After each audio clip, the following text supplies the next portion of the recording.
J'ai une question, Sophie, là, sur le chat de Samuel qui demande que faire lorsqu'un employeur ne fournit pas de cessation d'emploi, de T4 et ou de 4. Donc, on sait que pour avoir à faire notre demande à l'assurance emploi, il faut le fameux relevé d'emploi. Si l'employeur ne le donne pas, qu'est-ce qu'on fait, M. Bouchard? J'aime, j'aime ça, Alexandre, cette question-là. Le relevé d'emploi, c'est un document administratif qui va servir à donner une capture d'écran à Service Canada du nombre d'heures que j'ai fait, le motif de fin d'emploi. Donc, c'est un document administratif. Je n'ai pas besoin de mon relevé pour faire ma demande. Quand je perds ma job, j'ai 4 semaines pour faire ma demande. Si je ne le fais pas dans le délai parce que je dis, oh, mais j'attendais mon relevé d'emploi, je vais être pris pour faire une demande d'antidatation. Donc, je n'ai pas besoin de mon relevé d'emploi. Par contre, c'est un véritable problème si mon boss ne me donne pas mon relevé d'emploi. Il faut savoir que les agents de Service Canada, la loi le prévoit, l'article 19 du règlement, c'est la job de l'employeur d'émettre un relevé d'emploi.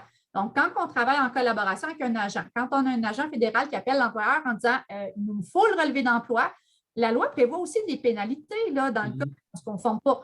C'est rare qu'ils utilisent contre un boss, mais l'employeur, souvent, va plus coopérer avec le relevé d'emploi. Moi, je conseille à tout le monde, garder des preuves écrites, demander à l'employeur par courriel d'émettre le relevé d'emploi parce que souvent, quand le boss ne fait pas ça, c'est litigieux entre l'employeur et l'employé. On veut nuire à l'employé puis dire, tiens, tu n'auras pas tes prestations.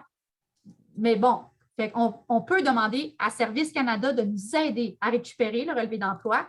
Puis en attendant, quand c'est vraiment long, des fois, on a des ressources humaines qui sont quelque part à Toronto, puis c'est compliqué, patati patata.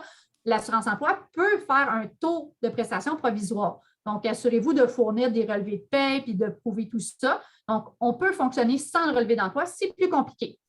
L'histoire du 4 bien là, ce n'est pas une histoire d'assurance emploi, ça, c'est une histoire de droit du travail. Puis le relevé, le T4, bien ça c'est encore une autre histoire de fiscalité. Donc, la question de Samuel était quand même complexe. Ça touche à 3 domaines différents, là.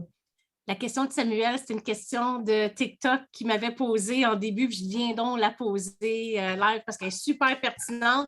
Puis c'est une question qu'on a souvent.